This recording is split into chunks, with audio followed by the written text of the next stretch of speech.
Alright guys, Papa Pepper here on the homestead once again. Today we're doing more of the plants on the homestead.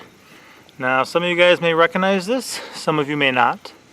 But this one happens to be the Chinese Goji berry.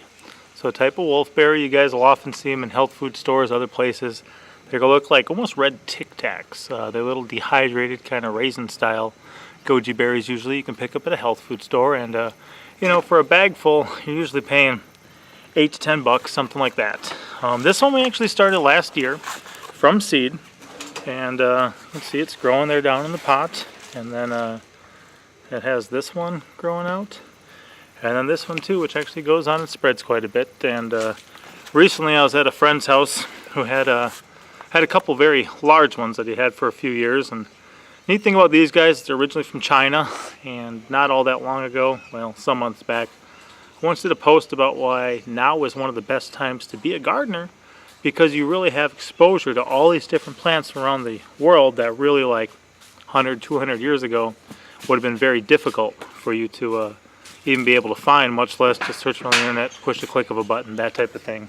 These ones we started from seed, from some we just picked up, I believe it was just at the health food store, since they probably didn't heat them too much when they were drying. I don't know if they use a natural sun process or how they did it, but we were able to start this from seed anyway. So tiny little berry, 30 or so seeds inside it. This all came from one seed. Now I know some friends growing some of these up in Wisconsin. I'm not sure if they lift them or have them potted during the winter, or if they leave them out year round. I know here you can grow them year round, but what happens is a lot of the leaves fall off. And this one I just repotted. It just got a little cooler.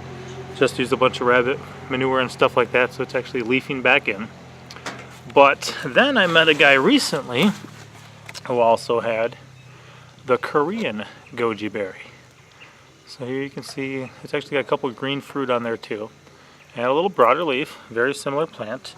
And this one's actually got a bunch of the berries on it. And he says they get two crops. They'll have a crop earlier in the year, which mostly the bugs get, and the second one stays on really well. Usually the bugs are diminishing by then. I was at his, and they look like, you know, the size of people sprawled out with their arms out. I mean, they were good sized bushes. They were completely covered with stuff like this, just berries everywhere. And you know, while they are a wonderful food, a lot of people will call them a superfood, that type of thing. High in antioxidants, I think. Good for the skin, good for the immune system, testosterone booster, other things. So a lot of people have a lot of uses for them. You can actually see, not sure if those are the flowers or where I picked berries. I think that's where I picked berries already. But fresh, they're not all that special as far as something to eat. I like them just because they're healthy, and it's something we can grow ourselves, and growing them here versus picking them up at the health store, it's just a lot more cost effective. I know the Chinese ones, when they dry them, they were kind of sweet, sour, kind of interesting flavor. And then where the last one was grown from seed, I'm going to go ahead and guess that the guy grew this one from a cutting.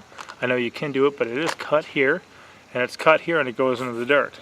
So I think he snipped off some last year, shoved in the dirt, got it to root, and then you now have this new growth. And I'm not sure if this is coming from that new growth or a berry that was fallen. I mean, it could be new growth from the root system, or it could have sprouted up from a berry. We'll have to see. We've got the roots already coming out the bottom here, so that's really cool. And then I've got a ton of seeds too. So like I said too, not only providing for our own food source, not only having the woods here kind of get phased out of the things that we don't need and growing things that we can use, one thing we're also going to be doing is providing seeds and then plants for others. If I've got 30 or so different edible plants available and somebody's looking to start homesteading, rather than going to your garden center and paying, you know, $30 to $40 or more per tree or per bush, that type of thing, I could sit there and have 20 or 30 in some sort of homesteader starter pack.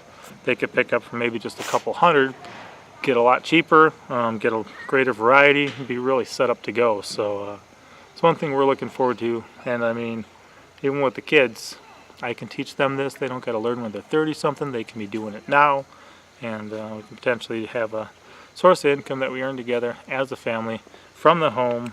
We move into a pre-existing market, and are able to undercut the competitors, so it's a greater blessing for others, works out well for us, and then we move forward from there. So whether the Chinese or the Korean, we have 2 different types of goji berries so far, and we'll just be working on enjoying seeing how the plants do.